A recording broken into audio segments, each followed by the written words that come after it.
Thursday, October 5th. Joey didn't come to school today. I wasn't surprised. I know exactly where he was.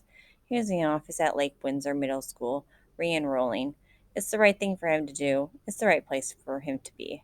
I never should have talked Joey into coming to Tangerine. He doesn't fit in here. I should have seen that. Joey's not me. Joey fits in with his family. He fits in with his friends. He fits in with Lake Windsor Downs. That's where he belongs. That's where he is now. And that's all there is to say about it. Right before science class began, I went up to Teresa and handed her 6 pages of research.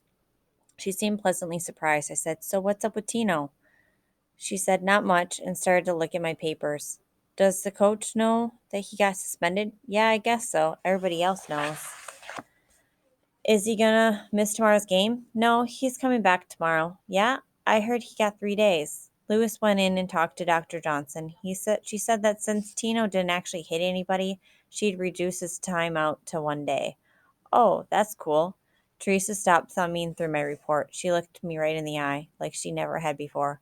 "Yeah, look, Paul Fisher, you got to understand one thing. You can't come in here and start talking about Lewis any way that you like. Lewis means too much to us." I nodded quickly. Yeah, I understand. "Tino and Victor, they don't play that kind of stuff. I told them last night that they should leave you alone, but you better tell your friend to keep out of their way." I thought about that. I don't think he goes to school here anymore, and I don't think he counts me as his friend. Not anymore. Well, I don't know anything about that. I'm just telling you what I'm telling you. She pulled a piece of white paper out of her back pocket. "Here, this is a map to our house. Henry's coming over after practice to meet Lewis. If you want to meet him, you can come too." I stared at the map and at the large black X marking their house. As coolly as I could, I said, "So what about Tino?" "What do you mean? He won't be mad if I come?" "No, why should he?" I shrugged. "You know, the stuff with Joey." "You're not Joey, are you?" "No, but is he mad about getting suspended?" "You're not the one who got him suspended, are you?" I shook my head and said no, but I thought to myself, not this time anyway. I went over to talk to Henry D, and we wound up working out a great plan. Henry's brother was going to drive him from Tangerine Middle School to Teresa's house, come back to get him, and then drive over to Lake Windsor Downs to do a job. Henry said that he and his brother would be pleased to drop me off right at my door. I called Mom and explained the plan. She sounded doubtful, but she agreed to let me do it. At practice, the coach put me in at Tino's position. I played poorly, but nobody seemed to care. It was just temporary. Tino would be back tomorrow. After practice, I followed Henry D to the parking lot. We walked up to a small blue pickup truck and climbed in. Henry said, "This is Paul. This is my brother, Wayne." Wayne Dilks. I knew him right away, the fireman, the young guy who came to our house about the muck fire. He gave me a friendly hi, but I don't think he recognized me. Anyway, he didn't say anything as we drove east toward the groves, listening to a country music station. Soon we were flying past perfect rows of citrus trees, and the glorious scent was in the air. I saw a large wooden sign that said Thomas Cruise Grove's Nursery. Wayne slowed to 5 miles per hour and turned right onto a dirt road.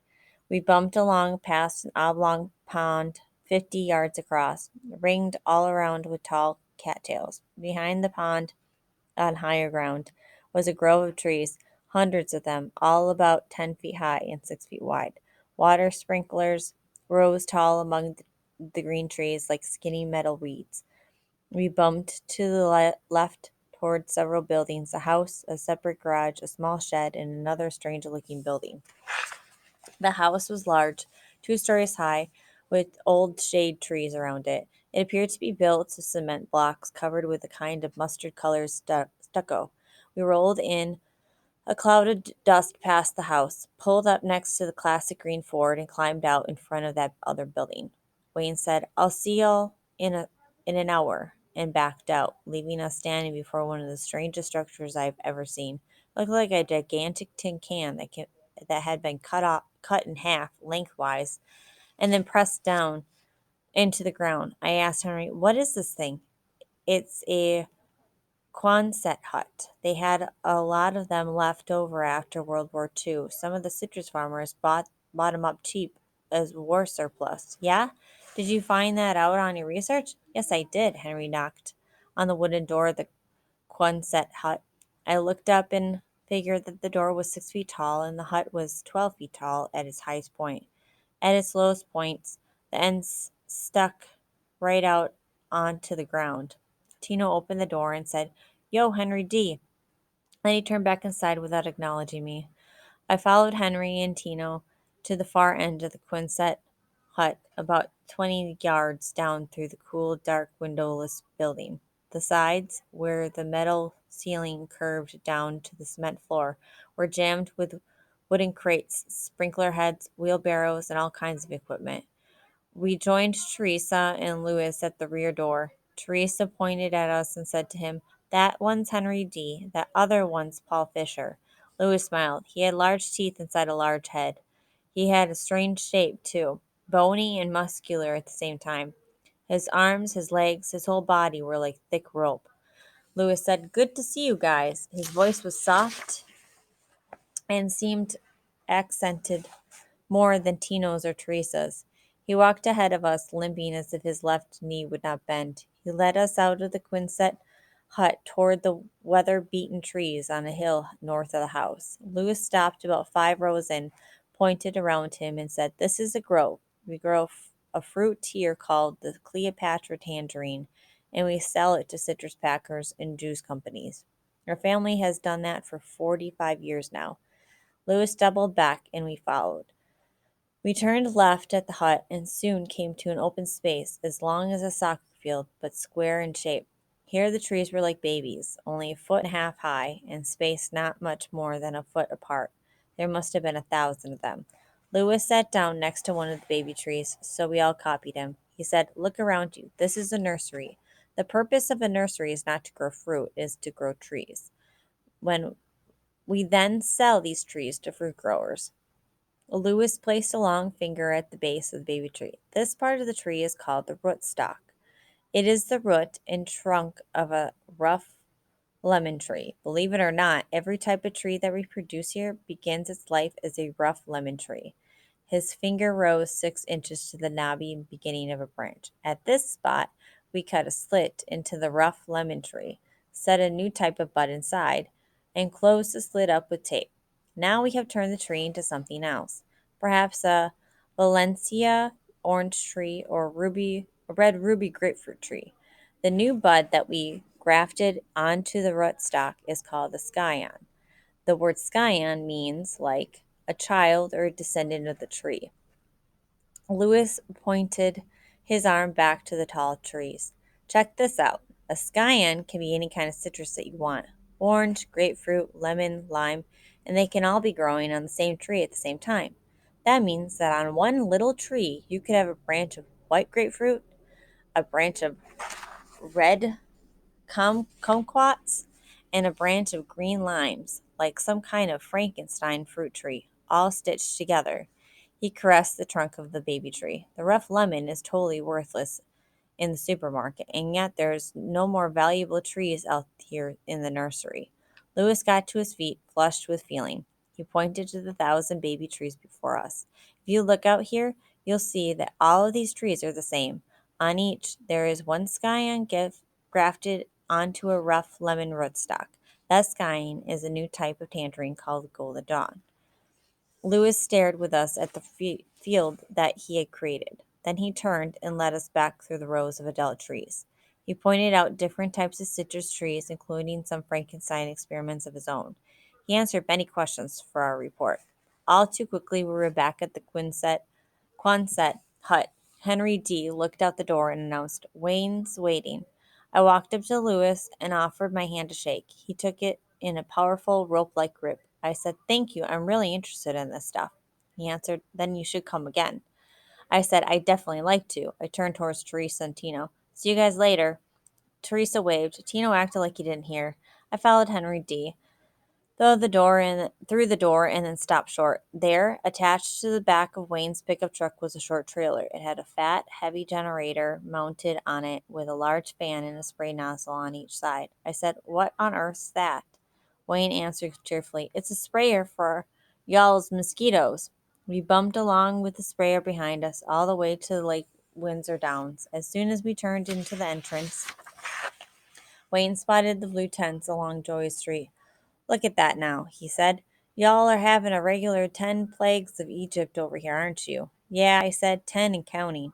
How many houses got termites? It looks like that whole street has them, all along the west side. Then that's where they buried the citrus trees, he said. That was a grove, you know. Yeah, so I've heard. It was all groves around here. When they cleared this land for houses, they just set fire to all the trees and plowed them under. You see how that whole blue tent street seems to be on a hill? Yeah, that hill's made of dead trees, dead tangerine trees. Termites live in all that wood under the ground, but they got to come up to the surface to get water. That's where your problem starts. If the wood in your house is in their way, they start eating that.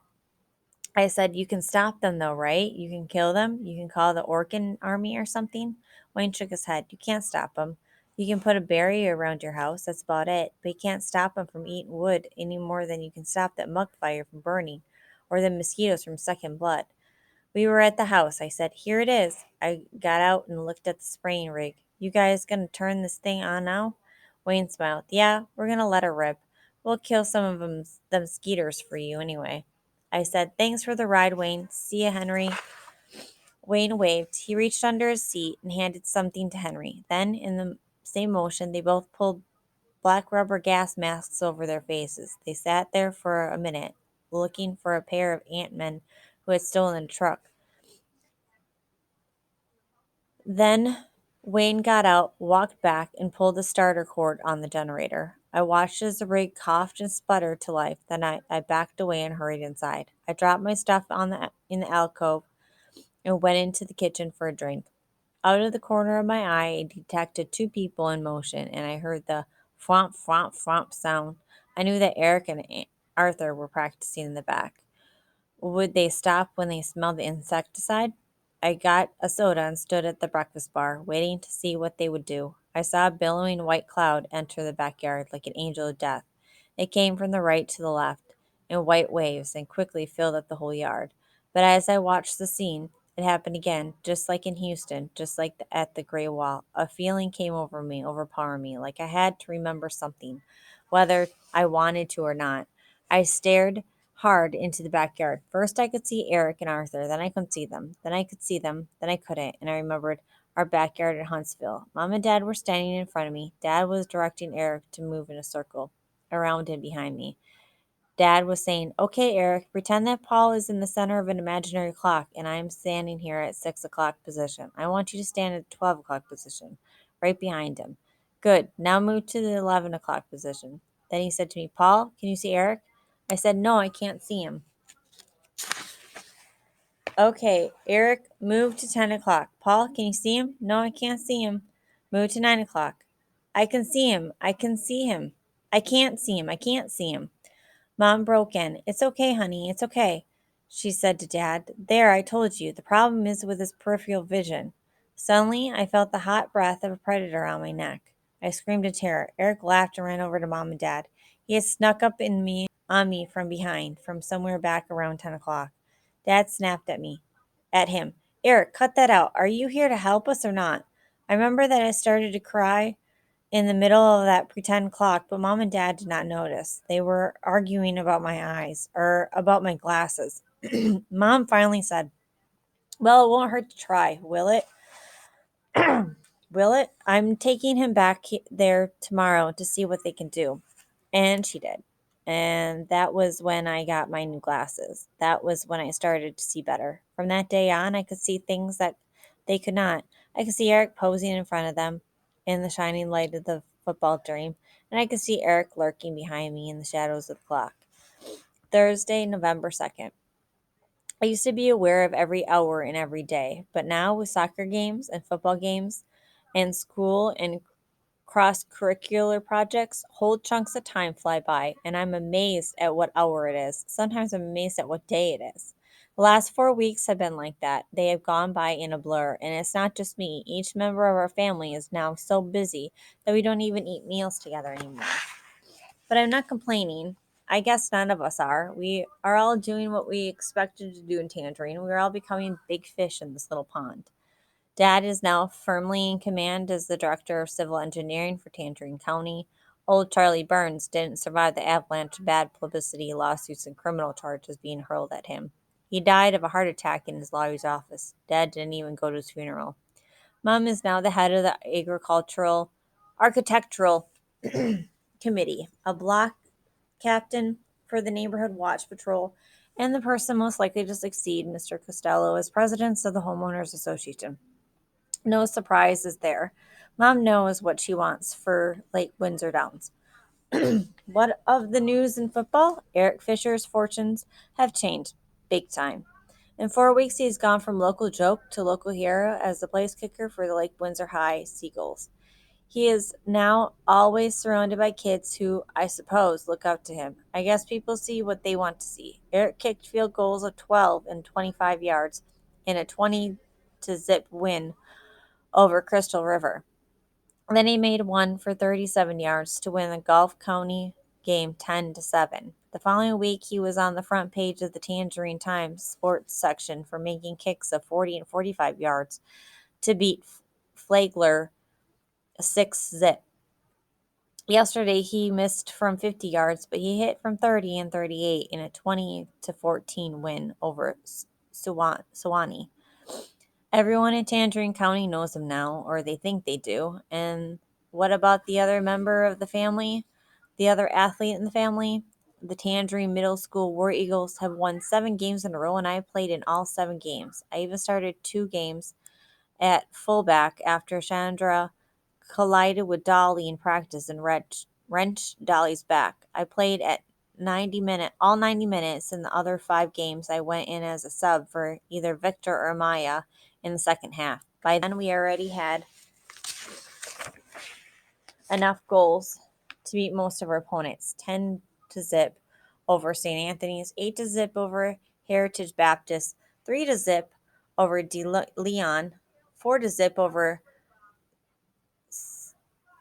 Seminole, 7 to zip over Highland Park, 4 to zip over Cortez, and 7 to zip over Palmetto in a rematch at our home field. Those are the statistics of this soccer season, but I have to describe the feeling this has given me. It's not enough to say that we have won 7 soccer games in a row. It's how we've done it that is so extraordinary. The War Eagles have set out on a bloody rampage through the county. We have destroyed every enemy. We have laid waste to our fields and their fields and their fans. There is fear in their eyes when we come charging off our bus, whooping our war cry. They are beaten by their own fear before the game ever begins. This is a feeling that I have never known before. Anyway, I have never known it from this side of the fear. Maybe I'm just a sub. Maybe I'm just along for the ride, but this is the greatest thing that's ever happened to me.